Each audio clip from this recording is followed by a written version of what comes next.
Welcome to Unfiltered Nightmares, where we don't sugarcoat the terror and we don't hold back the truth. If you're new here, hit that like button and subscribe, because what you're about to hear isn't for the faint of heart. This channel exists for one reason: to share the stories that keep people awake at night, the experiences that can't be explained away, the moments when ordinary people realize they've stepped into something far darker than they ever imagined. Before we dive in, let me be clear about something. We've all done stupid things out of desperation, curiosity, or boredom. Most of the time, we get away with a lesson learned and maybe a good story to tell. But sometimes, rarely, thankfully, we stumble into something that makes us realize how thin the line is between our safe, mundane world and whatever exists on the other side. So if you're ready to question everything you thought you knew about the world around you, stick around. Like this video if you dare, subscribe for more content that'll make you sleep with the lights on, and whatever you do, learn from their mistakes. Because some doors, once opened, don't close easily, and some things, once invited, don't leave willingly. Now, let's begin.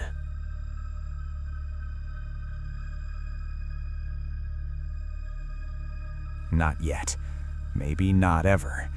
I need to know if anyone else has experienced this, or if I've completely lost my mind. I'm a grad student, drowning in deadlines and surviving on 3 hours of sleep per night. My focus was shot. I couldn't retain anything I read. That's when I found the app.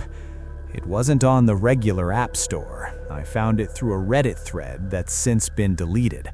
It was called Deep Focus Neural Sync, and the description promised it would recalibrate your brain's attention patterns using binaural audio and visual stimulus. Sounded like pseudoscience, but I was desperate. The interface was simple: black screen. You were supposed to stare at a small white dot in the center while wearing headphones. The audio was this low, pulsing hum that made my skull feel like it was vibrating from the inside. I set a timer for 30 minutes and started my first session. 20 minutes in, I noticed the dot wasn't quite centered anymore. It had drifted slightly to the right. I figured it was my eyes playing tricks on me, but then it moved again, down, then left. It was moving in a pattern, tracing something. My body felt heavy, like I was sinking into my chair. I wanted to stop, to close the app, but my hands wouldn't respond.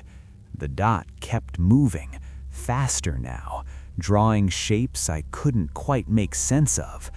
Then the audio changed. The hum split into 2 tones, and between them I heard it, whispering. Not words exactly, but the rhythm of speech, like someone was talking just below the threshold of understanding. I felt my lips moving, repeating sounds I didn't recognize. The dot stopped. It sat there, dead center, and then the screen flickered. For just a fraction of a second, I saw a face, pale, hollow-eyed, pressed right up against the screen like it was looking out from inside my phone. I threw the phone across the room. The screen cracked against the wall, but I could still hear it. The whispering. It wasn't coming from the phone anymore. It was coming from inside my head. That was 4 days ago. I haven't been able to silence it since. The whispering is constant now, not loud but persistent, like tinnitus made of words I can't understand. It gets worse when I'm alone, when it's quiet. At night, it's almost unbearable. I tried everything. I deleted the app, obviously, factory reset my phone, went to a doctor who told me it was stress-induced auditory hallucinations and prescribed me anxiety meds that did absolutely nothing. But it's not a hallucination. I know that because of what happened yesterday. I was in the library, trying to study with music blasting in my earbuds to drown out the whispers. A girl I'd never seen before sat down across from me. She stared at me for a full minute before leaning forward and saying, "You used it too, didn't you?" My blood went cold. Used what? The app, Deep Focus. Her eyes were bloodshot, ringed with dark circles that made her look like she hadn't slept in weeks. "How long has it been for you?" "4 days," I whispered. She laughed, but there was no humor in it. "I'm on day 19. It doesn't stop. It just gets louder and clearer." She grabbed my wrist, her grip desperate. "They're not just sounds, they're instructions, and if you listen long enough, you'll start to understand them. And once you understand—" She didn't finish. She just stood up and walked away, moving stiffly like her body wasn't entirely under her control. I left the library and went straight to a hotel. I don't know what else to do. The whispers are getting clearer. Last night I caught 3 words: "Let us in." This morning I woke up to find my laptop open on the desk. I didn't touch it. On the screen was a document I didn't create, filled with symbols I don't recognize, but somehow feel familiar. My hands are shaking as I type this. I can feel something shifting inside my head, like furniture being rearranged in a room I can't see. If you've ever seen that app, don't download it. And if you already have, God help you, because I don't think this ends. I think it's just getting started.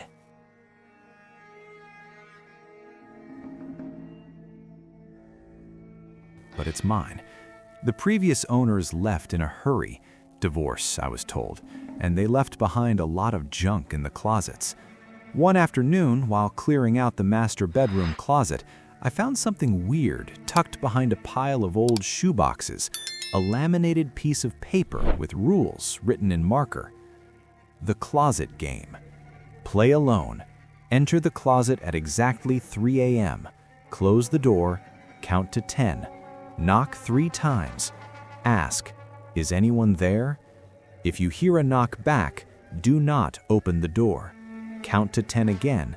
Leave immediately. At the bottom, in different handwriting, someone had scrawled, "We shouldn't have played this. M."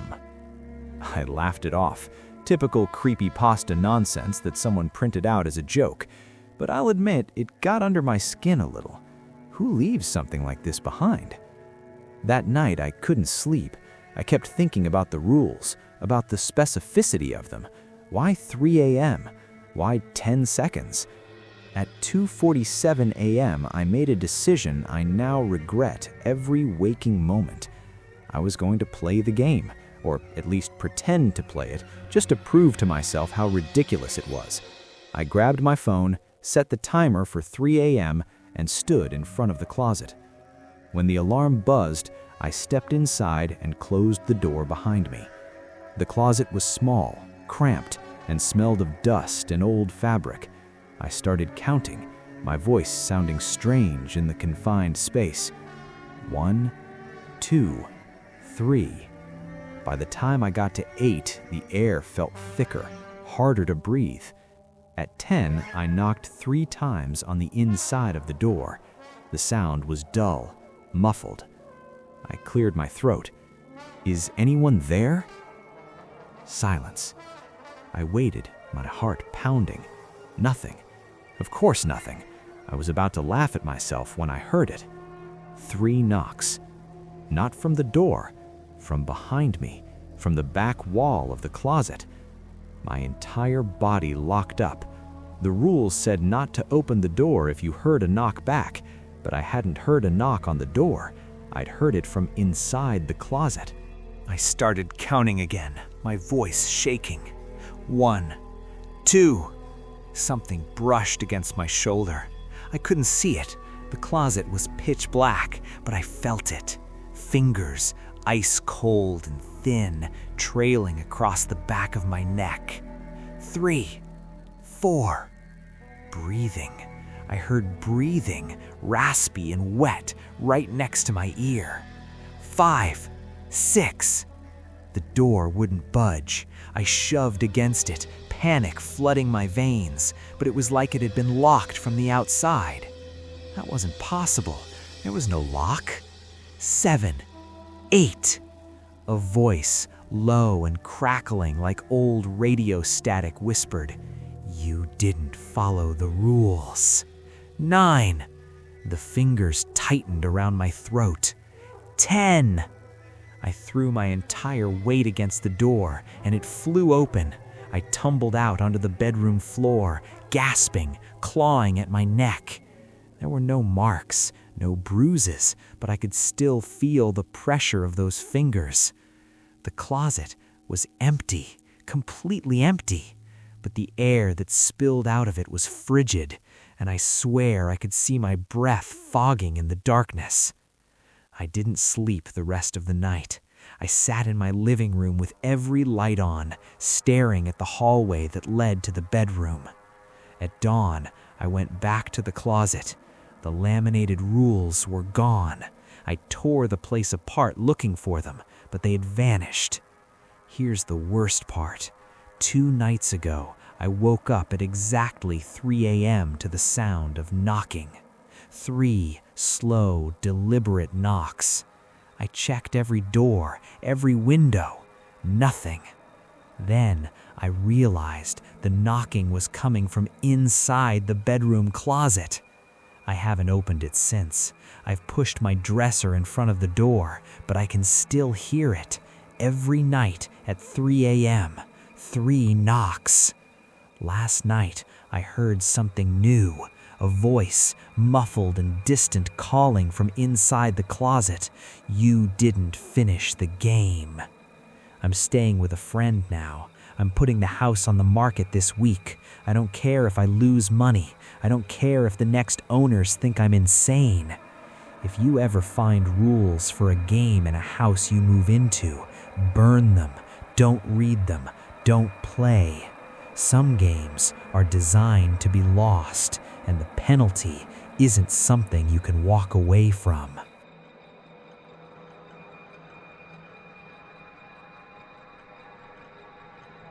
When I signed the lease for my apartment, the landlord mentioned it casually, almost as an afterthought.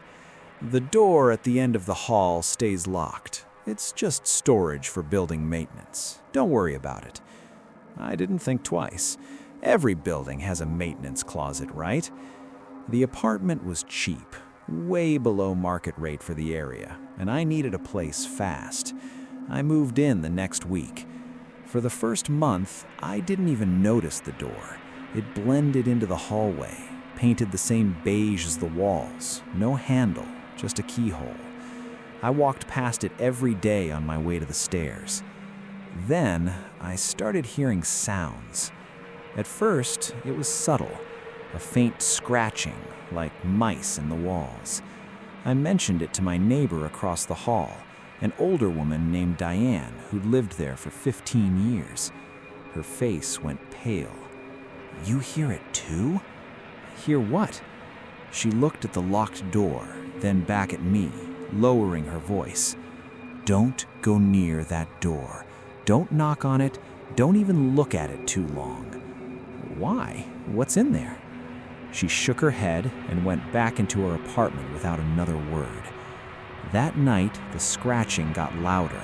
It wasn't coming from the walls anymore. It was coming from behind the locked door.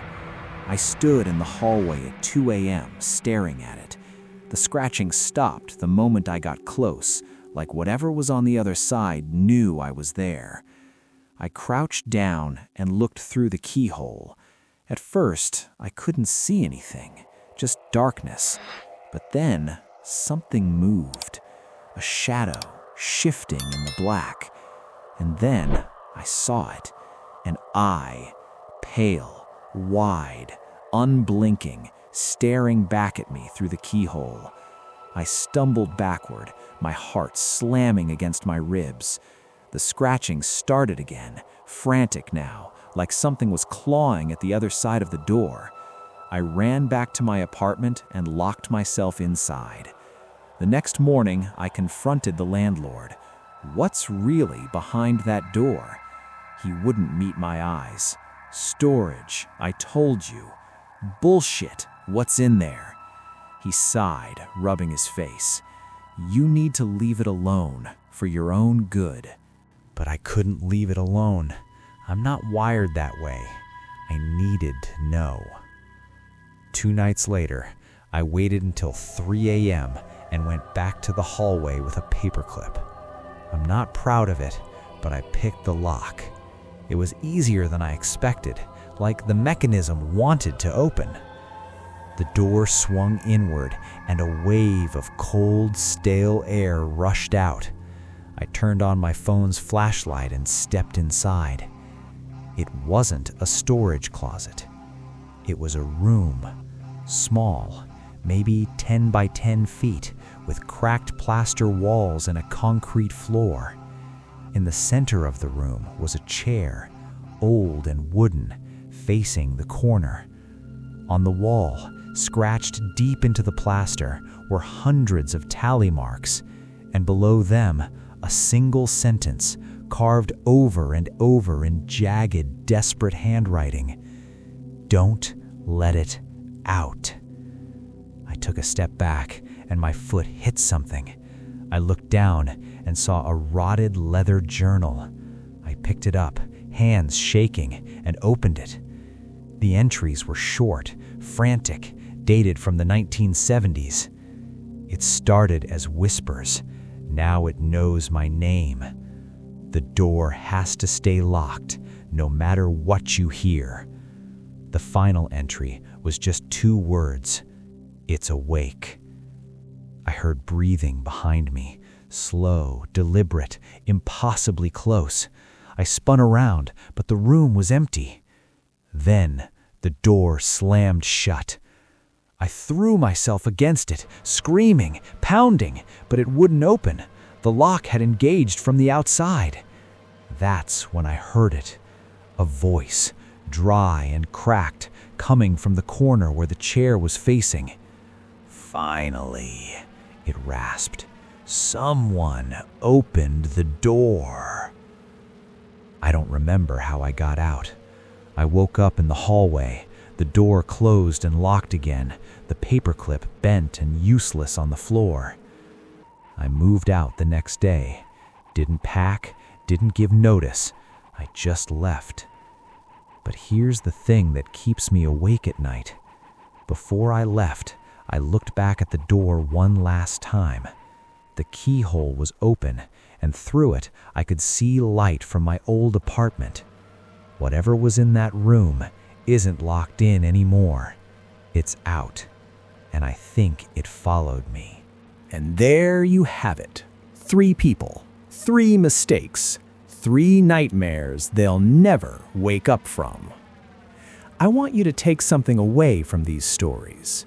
Not just the chills running down your spine right now, but a genuine understanding that curiosity, desperation, and boredom can lead you down paths you were never meant to walk. That app, that game, that locked door, they all had one thing in common: a warning that was ignored. The people in these stories thought they were safe. They thought they were in control. They thought it won't happen to me. But it did. And the scary part? It could happen to you too. If this video made you think twice about downloading that sketchy app, playing that mysterious game, or opening that door you were told to leave alone, then I've done my job. Hit that like button if these stories got under your skin, and trust me, I know they did. Subscribe to Unfiltered Nightmares if you want more content like this, because we're just getting started. There are more stories out there, more warnings that need to be heard, more nightmares that need to be shared. Drop a comment below and tell me, have you ever ignored a warning and regretted it? Have you experienced something you can't explain? Your story might be next.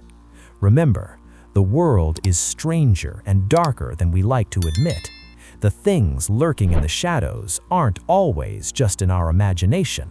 Sometimes they're waiting for us to make one wrong move, one bad decision, one moment of weakness. Stay safe out there. Keep your doors locked, your eyes open, and for the love of God, when something tells you to stay away, listen. This is Unfiltered Nightmares, and I'll see you in the next one, if you're brave enough to come back. Until then, sleep tight, or don't, because after what you just read, I don't think you'll be able to.